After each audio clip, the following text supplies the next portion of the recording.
Today's topic, आज का topic है पास्ट कंटिन्यूअस। पास्ट कंटिन्यूअस से पहले हम पढ़ चुके हैं पास्ट इंडेफिनिट, ठीक है। और प्रेजेंट के भी हम तीनों रूप पढ़ चुके हैं, present indefinite, present continuous, present perfect continuous.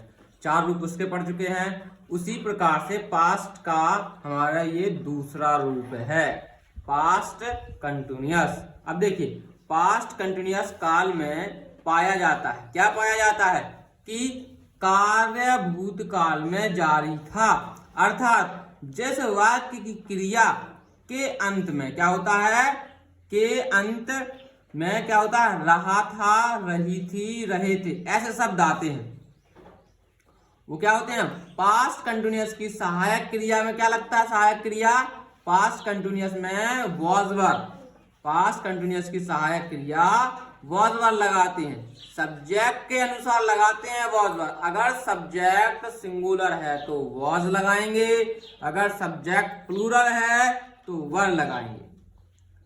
और मुख्य क्रिया यानी मेन वर्ब के साथ आईएनजी लगाते हैं।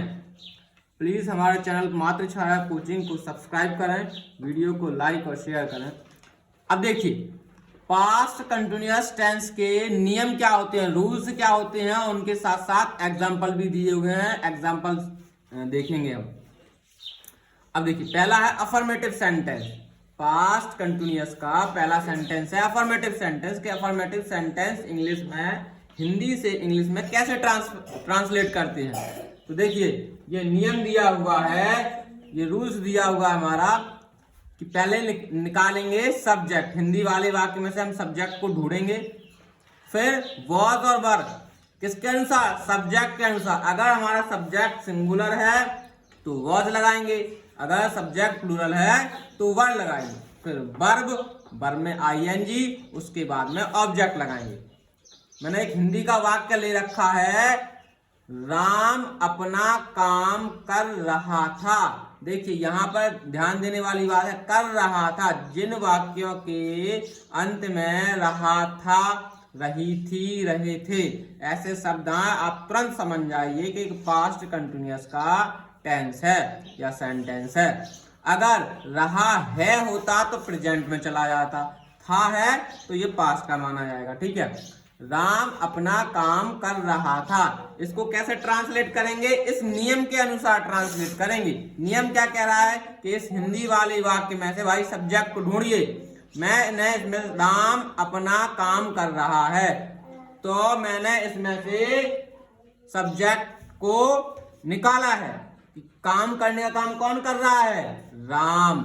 तो राम क्या है हमारा, सब्जेक्ट, राम। अब राम सिंगुलर है, काम करने का काम कितने लोग कर रहे हैं, केवल अकेला राम। तो अकेला है तो सिंगुलर सब्जेक्ट के साथ में क्या लगेगा, वॉज, राम वॉज। अब वर्ब क्या है, मेन वर्ब क्या है, कर रहा। करने की अंग्रेजी होती है डू, DO डू, उसमें आईएनजी लगाएंगे क्योंकि ये कंटिन्यूअस का सेंटेंस है। राम वॉज डूइंग, वर्ब हो गया। अब ऑब्जेक्ट किसका काम कर रहा है, अपना काम, तो हिज वर्क, ये ऑब्जेक्ट हो गया हिज वर्क। तो राम अपना काम कर रहा है, इसका इंग्लिश में ट्रांसलेट कैसे हो गया, Ram was doing his work. अब देखिए, दूसरा वाला वाक्य लिया हुआ है मैंने, राम और सीता गाली दे रहे थे। राम और सीता गाली देने का काम कर रहे हैं, तो राम और सीता हमारे क्या सब्जेक्ट हैं, राम एंड सीता। अब ये सब्जेक्ट प्लूरल है तो क्या लगाएंगे, वर लगाएंगे, वॉज नहीं लगाएंगे, वॉज सिंगुलर के साथ लगता है, वर प्लूरल के साथ लगेगा। राम एंड सीता वर। अब वर्ब क्या हमारा, गाली देना, तो गाली देने की इंग्लिश क्या होती है, एब्यूज। अब रहा लगा है, कंटिन्यूअस का है तो आईएनजी लगाएंगे, तो हो जाएगा एब्यूजिंग। अब इसमें ऑब्जेक्ट है नहीं है, ऑब्जेक्ट नहीं है तो वहीं का वहीं छोड़ देंगे। समझ पा रहे हैं। नेगेटिव सेंटेंस, नेगेटिव सेंटेंस कौन से होते हैं, देखिए हिंदी में बताऊं मैं, नेगेटिव सेंटेंस वो सेंटेंस होते हैं जिन वाक्यों में नहीं लगा होता है, यानी क्रिया को नकारते हैं यानी मना करते हैं, उसको बोलते हैं नेगेटिव सेंटेंस। देखिए, इसका नियम क्या है, नेगेटिव सेंटेंस हिंदी से इंग्लिश में ट्रांसलेट किस तरीके से करेंगे, ये नियम दिया हुआ है। नियम क्या बोल रहा है कि पहले सब्जेक्ट को ढूंढिए, फिर वॉज और वर्ब में से सब्जेक्ट के अनुसार एक लगाइए, वॉज लगाइए या वर्ब लगाइए। अगर सिंगुलर है तो वॉज लगाइए, अगर प्लूरल है तो वर्ब लगाइए। उसके बाद में नॉट, उसके बाद में वर्ब, वर्ब में आईएनजी, उसके बाद में ऑब्जेक्ट। ठीक है, एक हिंदी का वाक्य अपन लेते हैं, राम घर में शराब नहीं पी रहा था। ठीक है, इसको देखिए, राम घर में शराब नहीं पी रहा था।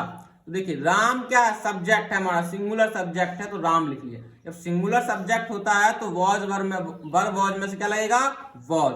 फिर नॉट, नॉट कहां से आ गया, ये नहीं की स्पेलिंग, नहीं की अंग्रेजी आ गई नॉट, राम वॉज नॉट। फिर वर्ब, वर्ब क्या है, क्रिया क्या कर रहा है, पीने का काम, पीने का। देखिए पीने की अंग्रेजी क्या होती है, ड्रिंक, यहाँ टेक भी कर सकते हैं। Ram was not drinking wine, drinking wine. कहां पी रहा है, घर में, तो ये इन द होम। ठीक है, समझ में आ रहे हैं? Yes, sir. मैं दीदी से नहीं लड़ रहा हूं, मैं दीदी से नहीं लड़ रहा हूं, ये नेगेटिव सेंटेंस है, यानी पास्ट कंटिन्यूअस का नेगेटिव सेंटेंस देख रहे हैं हम।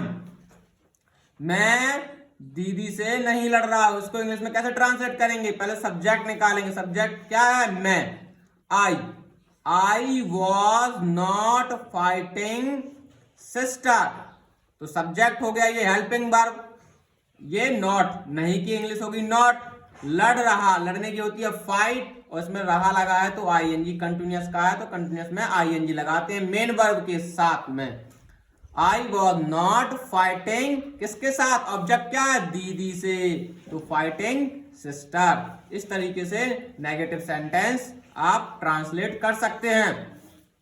अब देखिए, अब आता है इंट्रोगेटिव सेंटेंस। इंट्रोगेटिव सेंटेंस आप पीछे की क्लास में पढ़ चुके हैं कि जिन वाक्यों के पहले क्या आता है, जिन वाक्यों के पहले क्या आता है वो इंट्रोगेटिव सेंटेंस में रखे गए हैं। इंट्रोगेटिव सेंटेंस वो भी होते हैं जो वाक्य के बीच में रखे जाते हैं, लेकिन ये स्पेशल जो नियम बनाया है ये वाला, ये केवल जब वाक्य के बीच पहले क्या लगा होगा तो इस तरीके से बनेगा। अगर यही क्या शब्द वाक्य के बीच में पहुंच जाएगा तो उसके लिए दूसरा नियम बना हुआ है।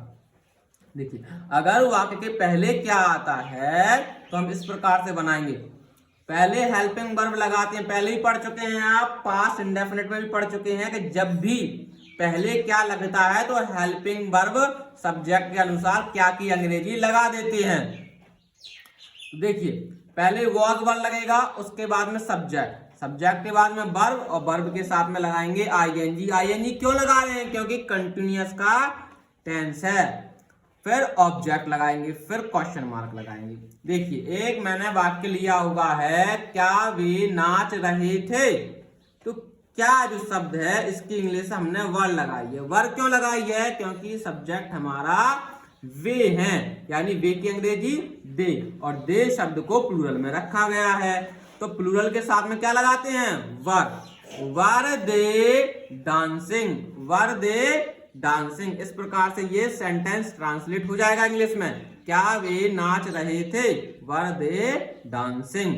दूसरा एग्जांपल लेते हैं, क्या बच्चे कक्षा में शोर कर रहे थे, तो क्या की अंग्रेजी क्या लगा दी, वर। वर क्यों लगाई है, वॉज क्यों नहीं लगाई, क्योंकि क्रिया को करने वाले बहुत से हैं, यानी बच्चे, बहुत सारे बच्चे हैं, एक बच्चा नहीं। अगर एक बच्चा होता तो यहाँ वॉज लगती, यहाँ बहुत सारे बच्चे शोर कर रहे हैं, कर रहे थे, तो क्या है ये, वर लगाएंगे। Were children making a noise in the class. समझ में आ रहा है? Yes, sir. Interrogative negative sentence. अब आता है इंट्रोगेटिव नेगेटिव सेंटेंस। देखिए, इंट्रोगेटिव क्या है कि पहले क्या आएगा, नेगेटिव क्या है कि बीच में नहीं आएगा, यानी इंट्रोगेटिव में नॉट और लग जाएगा तो बन जाएगा इंट्रोगेटिव नेगेटिव सेंटेंस। देखिए, अगर वाक्य के पहले क्या लगा हो और बीच में नहीं शब्द लगा हो तो वो कौन सा सेंटेंस कहलाएगा, इंट्रोगेटिव नेगेटिव सेंटेंस। नियम क्या है कि पहले वॉज वर्ब लगाएंगे, सब्जेक्ट को देखकर, सब्जेक्ट सिंगुलर है तो वॉज लगाएंगे, अगर सब्जेक्ट प्लूरल है तो वर लगाएंगे। उसके बाद में सब्जेक्ट, फिर नॉट, फिर वर्ब। वर्ब में आईएनजी बहुत जरूरी है लगाना, क्यों? क्योंकि कंटिन्यूअस का पढ़ रहे हैं हम। फिर ऑब्जेक्ट, फिर क्वेश्चन मार्क। देखिए हिंदी में एग्जांपल लेते हैं, क्या वे नहीं नाच रहे थे? क्या वे नहीं नाच रहे थे? Were they not dancing? Were they not dancing. Were लगाया, सब्जेक्ट हमारा दे है, फिर नहीं की अंग्रेजी नॉट, फिर नाचने की अंग्रेजी क्या है? डांसिंग। अब देखिए दूसरा वाक्य हमारा, क्या बच्चे कक्षा में शोर नहीं कर रहे थे? क्या बच्चे कक्षा में शोर नहीं कर रहे थे? तो बिल्कुल देखिए सेम है इसकी तरह, केवल सब्जेक्ट के बाद मैंने यहां नोट लगाया है। देखिए यहां बनाने में मैंने कहा सब्जेक्ट के बाद नोट लगा, बाकी का पूरा सेम है। देखिए वर इसमें भी लगा है, इसमें भी लगा है, सब्जेक्ट चिल्ड्रन इसमें भी है, इसमें भी है, केवल इसमें क्या नहीं लगा है? नॉट। इंट्रोगेटिव में, इंट्रोगेटिव सेंटेंस में नॉट लगाएंगे तो क्या बन जाएगा? इंट्रोगेटिव नेगेटिव सेंटेंस बन जाएगा।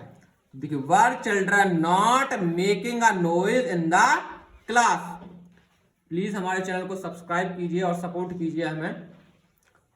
देखिए अब हमारा क्या होता है? Other interrogative sentence. ये है इंट्रोगेटिव सेंटेंस का ही पार्ट, लेकिन दो प्रकार के वाक्य हो जाते हैं। अगर पहले क्या लगा रहेगा इंट्रोगेटिव में, अगर पहले क्या लगा रहेगा तो इस तरीके से बनेगा, यही क्या शब्द अगर वाक्य के बीच में आ जाए तो ये वाला नियम इसमें लगेगा। अदर इंट्रोगेटिव में प्रश्नवाचक शब्द पहले बीच में आते हैं, वाक्य के बीच में आते हैं। इंग्लिश बनाते वक्त उनकी अंग्रेजी हम पहले लिखते हैं। देखिए ये क्वेश्चन मार्क में लिखा होगा, इसका मतलब ये है कि क्वेश्चन मार्क शब्द की अंग्रेजी आप इंग्लिश में पहले लिखेंगे। फिर उसके बाद में वॉज वर्ड सब्जेक्ट के अनुसार लिखेंगे कि सब्जेक्ट हमारा कैसा है। सिंगुलर होगा तो वॉज लगाएंगे, प्लूरल होगा सब्जेक्ट तो वर लगाएंगे। उसके बाद में सब्जेक्ट, सब्जेक्ट के बाद में वर्ब, वर्ब में आईएनजी, फिर उसके बाद में ऑब्जेक्ट, फिर बाद में क्वेश्चन मार्क लगाना है। हिंदी में समझते हैं, वह कब नाच रही थी? वह कब नाच रही थी? तो देखिए बीच में क्या है? कब शब्द लगा हुआ है, और कब शब्द को क्या करेंगे? वाक्य के पहले लिखेंगे, सेंटेंस को बनाने से पहले लिखेंगे कब की अंग्रेजी। कब को अंग्रेजी में क्या कहते हैं? व्हेन। तो मैंने व्हेन लिख दिया है। उसके बाद वॉज वर्ब में से एक लगाएंगे। क्या लगा दिया हमने? वॉज लगा दिया। क्यों लगा दिया? क्योंकि हमारा सब्जेक्ट क्या है? वह है। हमारा सब्जेक्ट क्या है? वह है, तो शी लगा दिया। When was she dancing? When was she dancing? वह मेरे घर क्यों जा रही थी? अब देखिए दूसरा वाक्य है, वह मेरे घर क्यों जा रही थी? तो क्यों की अंग्रेजी क्या है हमारी? Why. WHY, why। और इन दोनों में से एक लगाना है, तो हमने was लगाया है। was क्यों लगाया है? क्योंकि क्रिया को करने वाला हमारा एक है। why was, फिर सब्जेक्ट हमारा वह हो गया तो शी लग गया। अगर यहीं पर अगर लड़के की बात हो रही होती तो वह की अंग्रेजी ही हो जाती, लेकिन यहाँ लड़के की बात हो रही है तो यहाँ शी है। why was she going to my home, या हाउस कर सकते थे। ठीक है, तो इस प्रकार से अदर इंट्रोगेटिव सेंटेंस आप ट्रांसलेट कर सकते हैं हिंदी से इंग्लिश में। अब आपका लास्ट है other interrogative negative sentence. Other interrogative negative sentence, इसमें क्या होता है कि इसमें नहीं शब्द और जुड़ जाता है। वाक्य के बीच में प्रश्नवाचक शब्द होते हैं जो उनके बीच में नहीं शब्द और लग जाता है, उसको बोलते हैं अदर इंट्रोगेटिव नेगेटिव सेंटेंस। उसका नियम क्या है कि प्रश्नवाचक शब्द की अंग्रेजी हम पहले लिखेंगे इंग्लिश बनाते वक्त। उसके बाद वॉज वर्ब में से एक लगाएंगे सब्जेक्ट को देख करके, फिर सब्जेक्ट, सब्जेक्ट के बाद में नोट लग जाएगा, और वर्ब, वर्ब में आईएनजी, फिर ऑब्जेक्ट, क्वेश्चन मार्क। देखिए हिंदी का वाक्य हमारा, वह कब नहीं नाच रही थी। वह कब नहीं नाच रही थी। देखिए तो प्रश्नवाचक शब्द है और उसके साथ में नहीं लगा है। प्रश्नवाचक जब प्रश्नवाचक शब्द जब वाक्य के बीच में लगा होता है तो वो अदर इंट्रोगेटिव कहलाता है, और प्रश्नवाचक शब्द के साथ नहीं लग जाता है तो अदर इंट्रोगेटिव नेगेटिव सेंटेंस कहलाता है। बनेगा कैसे? इस नियम के साथ, पहले प्रश्नवाचक शब्द को निकालिए, ये वैन निकाल लिया, फिर वॉज वर्ब में से हमने वॉज लगाया है क्योंकि नाचने का काम एक अकेली लड़की कर रही है, वह वैन वॉज शी। अब सब्जेक्ट हो गया, उसके बाद में ये कह रहा है नॉट लगाइए, तो नॉट लगा दिया। उसके बाद में वर्ब है हमारा नाचना, तो नाचने की अंग्रेजी डांस होती है, इसमें आईएनजी इस वजह से लगाई जाएगी क्योंकि अंत में रही थी लगा हुआ है, ऑब्जेक्ट है नहीं है, ऑब्जेक्ट नहीं है तो वहीं छोड़ देंगे प्रश्नवाचक चिन्ह लगा करके। दूसरा वाक्य है तुम मेरे घर क्यों नहीं जा रही थी, तुम मेरे घर क्यों नहीं जा रही थी। अब देखिए क्यों शब्द लगा हुआ है यहाँ और नहीं भी, इसलिए ये क्या है? अदर इंट्रोगेटिव नेगेटिव सेंटेंस है। तो क्योंकि अंग्रेजी प्रश्नवाचक शब्द जब भी आपको वाक्य के बीच में लिखा मिले तो आप उस इंग्लिश को बनाते वक्त उसकी अंग्रेजी पहले लिखेंगे। तो हमने क्योंकि अंग्रेजी पहले निकाल के लिखा वाई। अब वॉज और वर में से हमने वर लगाया है, क्यों? क्योंकि जाने का काम कौन कर रहा था? तुम। तो तुम शब्द है जो उसको अंग्रेजी बनाते वक्त प्लूरल शब्द में रखा गया है। क्या माना गया है? प्लूरल, इसलिए हमने वर लगाया है। सब्जेक्ट हमारा प्लूरल है। वाई वर यू, सब्जेक्ट के बाद में ये कह रहा है नॉट लगाओ, तो हमने नॉट लगा दिया है। फिर वर्ब, वर्ब क्या है? जाना, जाने की अंग्रेजी होती है गो। अब रही, रहा रही लगे हैं, कंटिन्यूअस का तो आईएनजी लगाएंगे। Why were you not going, subject verb हो गया, वर्ब में आईएनजी। अब लास्ट में क्या है? ऑब्जेक्ट। अब देखिए हमने इसकी अंग्रेजी लिख ली, इसकी अंग्रेजी लिख ली, इसकी भी लिख ली, ये सब लिख लिया, बचा क्या है? मेरे घर। मेरे घर क्या है? ऑब्जेक्ट है। देखिए why were you not going to my home, why were you not going to my home। इस प्रकार से आप अदर इंट्रोगेटिव नेगेटिव सेंटेंस को ट्रांसलेट कर सकते हैं। आशा करता हूं आपको समझ में आया होगा, और अगर जो भी आपको डाउट हो वो कमेंट कर करके सवाल पूछ सकते हैं।